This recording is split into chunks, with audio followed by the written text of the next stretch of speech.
This is how to make everything go viral. Just kidding, you can't make everything go viral. They're lying to you if somebody tells you that they can. You probably want to know, here's a free pro tip before we get started. They did this study and they found that if you show children pictures of puppies or show pictures of puppies and children before people take in information, they might retain it better. And this is the sort of hour where everybody goes to sleep. So I thought, here's some puppies. I hope you guys like it. It'll help. So next thing you got to know, this is how it started. Upworthy was a project starting at MoveOn.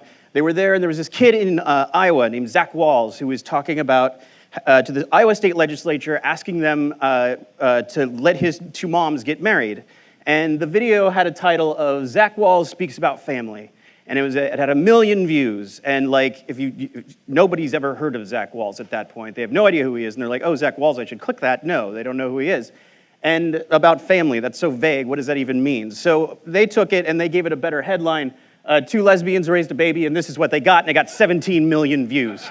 And now, if you Google 2 lesbians with safe search off, it beats porn and disappoints 13-year-old boys everywhere. So it's pretty exciting what you can do if you really frame things well.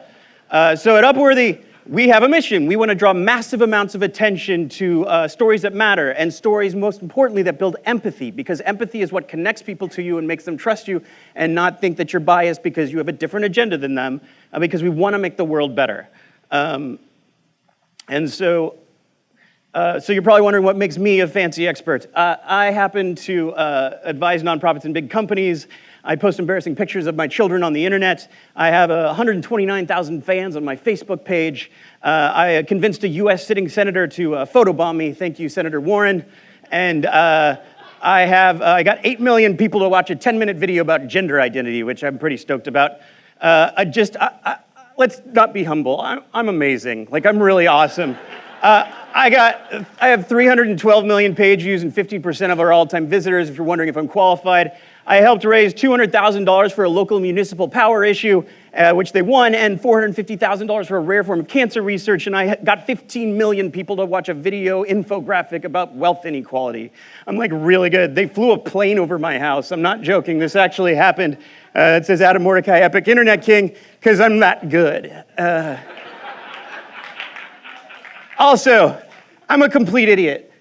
In 2014, I predicted 100 of my posts would break 5 million views, and only 4 did.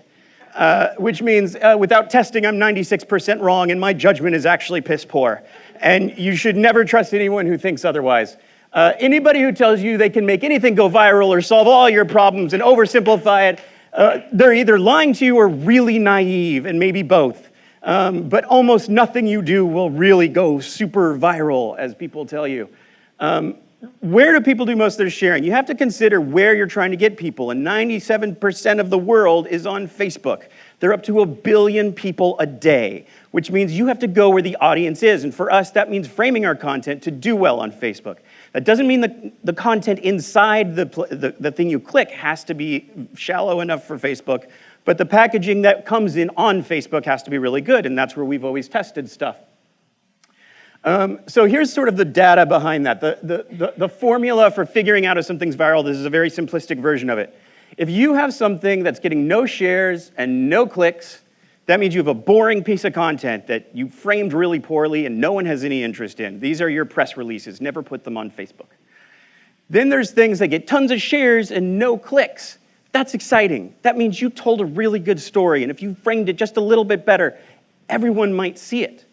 Then there's no shares and high clicks. That means you lied to people, betrayed them, made them click on something that they were incredibly disappointed in, and they never want to see you again. Don't do this. Facebook will punish you and kill you. We did a pretty good job of avoiding this, but even still, we had a few moments where we crossed the line. And now we're in this place where you have high shares and high clicks. If you have something that's sharing really well, it's framed really well, and everyone's clicking on it, you've done your job, and you're going to get people to see the message that you're trying to convey. So to get clicks, it's good to focus on framing things well. To get things to share, your content has to actually be good. And I highly recommend that for anything you're going to post. Don't waste time on it if it's not going to be good. Here's an example. My boss was rude and didn't pay attention and decided to write up the same exact video I was writing up. I thought I'd be really clever and put, remember Planet of the Apes, it's closer to reality than you think. It was a video of 2 monkeys who were being handed rocks. They'd go to the other side of their cage. The scientist would take the rocks and give them a piece of cucumber. And they do this on a loop, these two monkeys. And then one of the monkeys gets a grape while the other one continues to get a cucumber. And the monkey with the cucumber gets furious and flings the cucumber back at the scientist. Income inequality.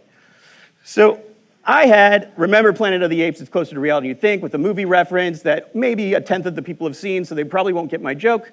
And my boss did 2 monkeys were paid unequally, see what happens next. You obviously know who won. I got 10,000 page views. Remember, this is the exact same piece of content with a different headline. She got 7 million, exact same content. So you have to make sure that your framing actually lives up to what you are talking about, because otherwise you're sad like me. So they really do have to pay off. There was this jerk at the New York Times who basically said, I love a good mystery as much as anybody, but the story that follows has to pay off on the headline's promise. If it doesn't, after a while, people will refuse to be duped. They'll stop being curious, and that's a terrible outcome. And that rude critic maybe had a point, so we hired her, and now she's in charge of her entire editorial operation. So it did pay off for us, but it's always important to be honest with what you're talking about. Here's a flow chart. If you're trying to figure out how to make something go viral, this will do it for you. This explains it all completely. If there's ice buckets or babies or anything else, is it funny? All of these things. If you do all of this, it's totally going to go viral, maybe if you're lucky. Which reminds me, if any of you are leaders of an organization and you've told your digital team to get them an ice bucket challenge for their organization, you are telling your staff to lie to you and fail. Do not try to make an ice bucket challenge. It was a moment in time, happily timed with just the right moment and the right emotions and the right people. There were so many things that collided together to peer pressure everyone doing it. You are not going to make the next ice bucket challenge. You can experiment and try all kinds of different things, but if you're expecting that, you will lose. Going viral is luck, science, and hard work. All of these things combined, and they all have to be there. If one of them is missing, you're done. They did this study of what actually gets people to share stuff. The New York Times did. And they found that there's this thing called Plutchik's Wheel of Emotions, and the emotions people felt, and they would click on the feelings they felt as they were sharing something and why they shared it. And they found that, obviously, positive emotions are generally easier to share, right? Everybody knows if it's happy and fluffy, people aren't afraid to share it on Facebook. But they also found that negative things can go viral too, as long as they give someone a place to go with that emotion. If you tell everybody you have to save the world, they're going to feel overwhelmed and have no idea how to fix it. If you say, hey, this one local community did something and it actually worked, they're like, hey, maybe it could work for me too, and they have somewhere to go. So you just have to make sure that you're giving them a good ending so they have somewhere to go with that emotion. The other thing you have to ask yourself is, who do you really want to see something? It's really easy to get your audience to like and share your content because they are already your audience. If something's going to really go viral, it's going to go beyond your audience, to your friends' friends and your friends' friends' friends. So like getting my mom to like my stuff, getting her to like my page was the easiest thing I ever did. She liked it instantly. She wants me to succeed. Getting her to share my stuff is way harder. Like she will share one of my things maybe like once every 3 months, and then she won't even notice my stuff for like 3 weeks, and we have a thing about it.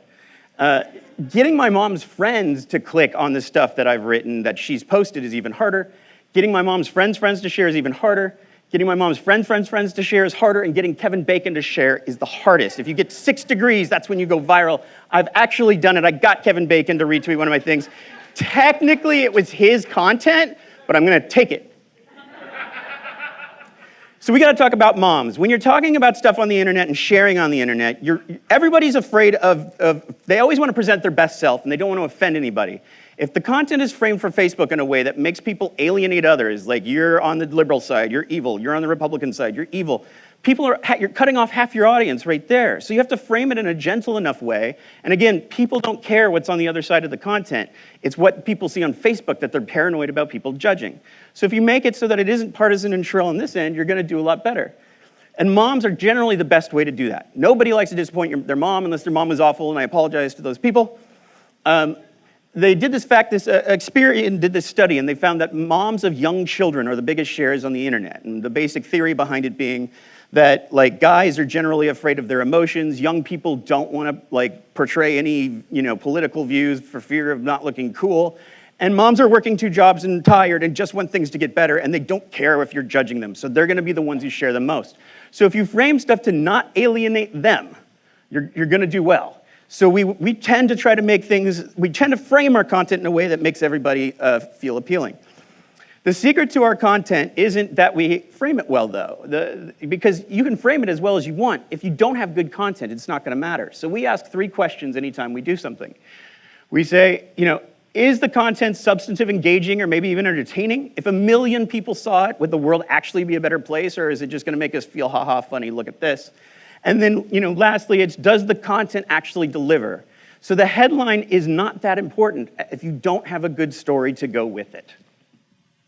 Magic tricks aren't going to work. They're magic tricks. You're not going to trick the Facebook algorithm. It's just a trick. They're going to change their algorithm, and you're going to lose if you focus solely on that. So again, you're not going to beat the algorithm. So you have to focus on what actually matters, which is not an ice bucket challenge, but it's just telling that great story. And this is a great example of that. We did this video. There's this pizza joint here in town called Rosa's. And they have this place where a guy decided to buy a slice of pizza for a homeless guy. And he paid the guy and put it on a sticky note on the wall so that when a homeless person came in, they could cash it in. And it became this huge thing where it got bigger and bigger and bigger and bigger, to the point where they're now they got 35 million views. They got donations from all over the world. They're now funding hunger programs here in Philadelphia and elsewhere. The story, and the reason it worked is because the story was told really, really well. This didn't have a headline on it. This was just on Facebook. It got 35 million views. So storytelling and quality storying is what really matters. Respect your audience. It's obvious. Tell stories they will actually not feel ripped off by, and be authentic. It's bold, I know. Okay, so when you do it right, good things happen. There's this video that I used to sort of as the basis for all of my testing and storytelling ideas. It was this organization called New Era Colorado. They had this local municipal power issue. One of my friends told me, hey, there's this local municipal power issue video you should watch. I was like, that sounds really boring. I have no interest in that. And they had 3,500 fans. They were fundraising $40,000 to prevent Xcel Energy from taking over the local municipal power generation. And they had $6,000 to make a movie. And I watched the movie, and it hit all of these different beats that really make people connect. And I was shocked at how well it did. And it was an environmental video about local municipal power, and it got almost 2 million views. Not only that, I tested the heck out of it, and it got $193,000 raised for their organization with their $5,000 investment. They ended up capitalizing on that. Xcel was outspending them 10 to 1. This was able to help fix that a little. And they ended up winning by a 2 to 1 margin at the election because they told a really good story. So what are all these beats? What are all these things I've noticed? These are all the things I've seen in stories that have done really well and helped people succeed. The first thing is obvious. You got to have good characters. You have to have story that people relate to. If you just throw data at people, they ignore it. They don't trust you. They don't know where your sources came from. But if you have people that they can relate to and connect to as humans, that's going to be an easy way in because they're going to think of them as humans and not just math and data sitting behind a wall. The next thing is there needs to be something at stake. You need to have a good story arc. This is, Kurt Vonnegut does these like story arc shapes that shows you the hero's journey on different stories. I recommend them highly. If you have a good storyteller, you'll be able to find that. Having a good plot is just basically an important thing. The next thing is something you will not be able to fake no matter how hard you try, and that is authenticity. This guy had ALS, and he was part of the Ice Bucket Challenge, and we wrote up his video, and it ended up getting over 10.5 million views, and it was because he was talking from the heart about his personal story, and you just couldn't fake the pain and reality of what he was dealing with. He ended up getting $200,000 from Ellen. He ended up getting his wedding paid for, and they raised, I think, just his story alone raised, I think, $3.5 million for the entire Bucket Challenge, because he told a story that was really compelling. The next thing is a personal connection. I'm going to tell you something boring about towels. In this hotel, they did this study where they said they wanted to get more people to hang up their towels. So they put up a sign that says, when people hang up their towels, we save this much water. And in this hotel, we've done that, and it's increased, towel hanging up by 30%. And it increased the amount of people who hung up their towels by like 10%. Then they said, we're going to hang up, the people in this hotel on this floor hung up their towels, and it increased it by another 23%. And the more people feel locally connected, the higher it went. And then they said, in this room, this percentage of people hung up their towels, and it bumped it another 36%. Just the fact that it was in this room made people feel a closer connection. So every story you have, you need to ask yourself, what will make people personally feel connected to the issue you are talking about and sympathize with? Another thing is you have to seed optimism and give people examples of past success so they know it can work. When the lunch counter protests happened way back in the 50s, these 4 guys, the way it all started was 4 guys in their dorm room peer pressuring each other. And one of them said, "Are you guys chicken?" And the other 3 were like, "All right, fine, let's go." And they all went down to the lunch counter and everyone was like, "You're crazy." And then they saw them getting news and succeeding and more people started doing it. And then they succeeded and it got bigger and bigger and bigger. So making sure that people have seen that these kinds of things can work, that the things that you're doing are working, will help more people feel like they should participate as well. The other thing is you don't want to overwhelm people with data.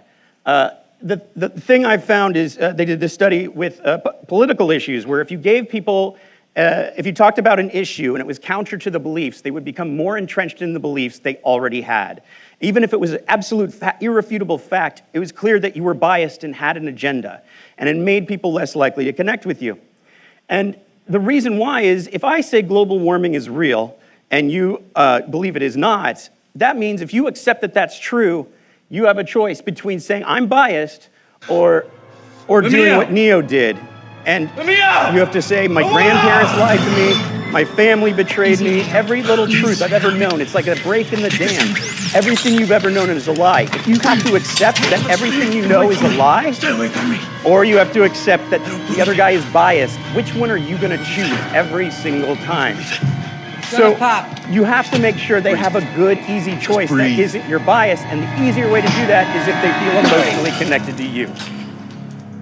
And then their brain doesn't explode. So the other thing is don't paint your villain as a cartoon.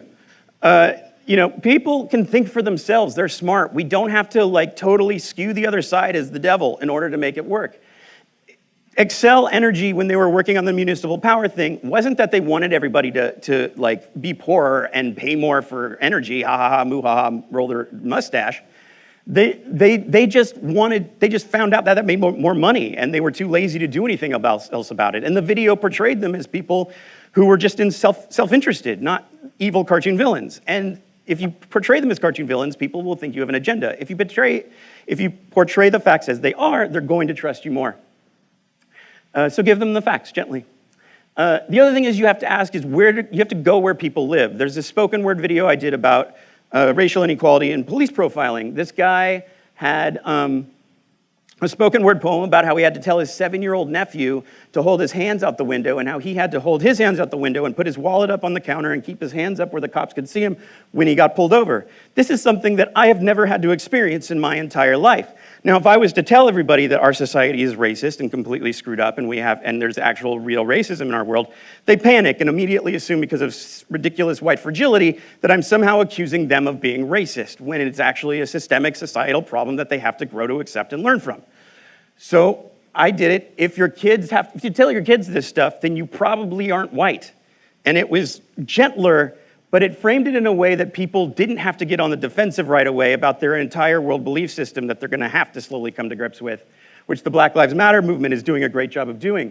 So you have to ask, what does the average citizen know about this? If you want the entire audience to get it, you have to see what their starting point is. You can't give them a 401 level class on racism when they haven't even come to terms with the 101 level class.